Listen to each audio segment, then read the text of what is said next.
Dr. Dina joins us now, pediatrician and pediatric emergency doctor. Thanks for your time today. Thank you.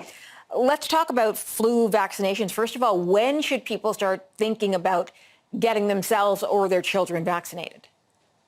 Quite soon. Typically, we receive shipments of flu vaccine in the next few weeks, usually by mid-October. And what's the concern over getting kids vaccinated in due time? Typically, we bring patients into the office and do big clinics, whether that's the morning or during the workday, evening or weekend. But now, as we are trying to maintain physical distance between patients and minimize the number of physical patients coming through the doors, we have concerns that it may be actually impossible to get all the kids that we want vaccinated given space constraints and minimizing the risk of COVID. So what are the options?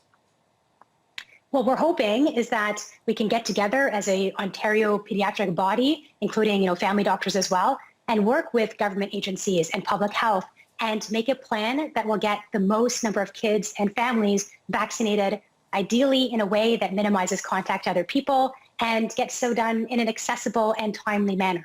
So what could that look like, Dr. Kulik?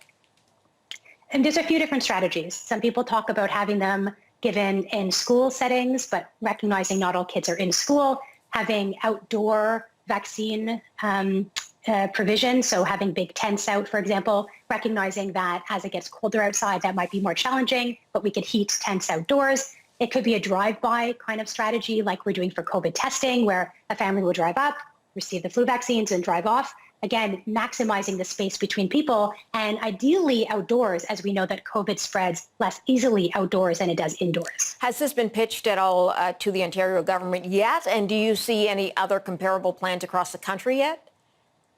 Across the country, the vaccine provision is different. So in areas of Quebec, for example, and BC, the vaccines are actually given by public health departments at baseline. So there is definitely a model for this. I know many of us have reached out to public health facilities as well as our MPPs with varying success. I think the idea behind us all coming together and having this petition and having this movement hopefully will convince our authorities to take action and join us in providing this plan going forward. Typically, what's the uptake on getting the flu vaccine, percentage-wise, if you can give me an idea, and how important is it, considering COVID-19, do you think that people consider getting vaccinated this year? Usually we have somewhere between 20 and 35% of kids getting the flu vaccine. We want that to be much higher, of course. We're worried it will be much lower. The challenge with flu is that flu symptoms are similar to cold symptoms, are similar to COVID symptoms. So it could be quite confusing about what a child might have in terms of going back to daycare and school.